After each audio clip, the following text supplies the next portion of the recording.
Hello, today I'm going to go over continental versus maritime graphing average temperature. So what we're looking at is the differences in temperature when you compare an area that's near the ocean or a very large body of water, like San Francisco. So San Francisco is right on the ocean versus the temperatures more inland. So like Sacramento is further from a large body of water, okay? But they're both at roughly the same latitude because we know that temperatures will change with latitude, but these are basically at the same latitude, just differences in how close they are to the ocean. And what we're gonna do is you're gonna do some graphing on the next page. But what we'd expect to find is that the cities near the ocean tend to not have as large of a swing from high to low temperatures, going from summer to winter. But if they're further from the ocean, they tend to have larger swings of temperature, higher highs, lower lows. And that's because the ocean actually does a lot to moderate the temperature of an area. It helps keep it more stable. So we've got 4 data tables. And what I want you to notice, because you've got 2 graphs here, which I'll show these again in just a moment.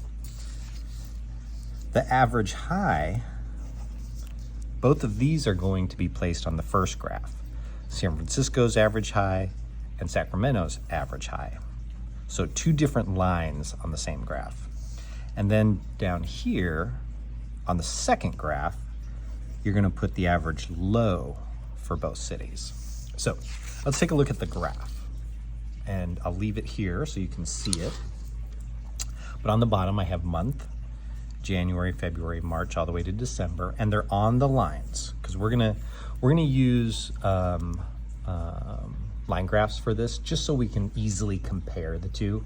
Normally we'd want to use like bar graphs, but just so we can see them distinct visually. And then along the y-axis, I've got 0 to 100. This is our average high in Fahrenheit.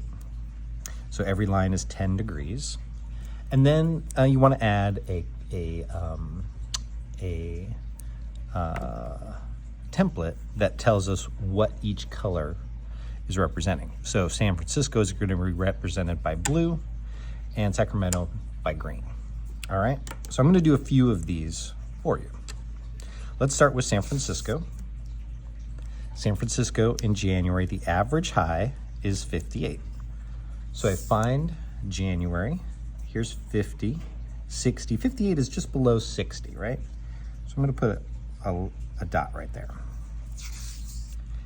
And then San Francisco in February is at 60. So do that one. And then for March, we have 62. So right about there. You are going to continue this all the way across, making our line. And you'll connect the points. Now I'm going to do 3 for Sacramento as well. So Sacramento, the average high in January is 54. So January 54 is right about there. So you can see I'm putting both lines on the same graph. February, Sacramento is 60. So it's going to be right on top of it, which makes it a little awkward, but that'll be okay. March is 65. So March is up here. And you'll see that these 2 lines at this point cross. That's fine. They might cross back and forth a few times, or they might not cross again. Do 1 line at a time. Now, down here, you're gonna do the same exact axes. So you're gonna have the month here and the average temperature, but instead of the high temperature, you're gonna have low temperature down here. That's what these 2 data tables are, the low temperatures. But otherwise, you're doing this one the same as you did that one. All right, I hope this helps. Let me know if you have any questions. Thank you very much.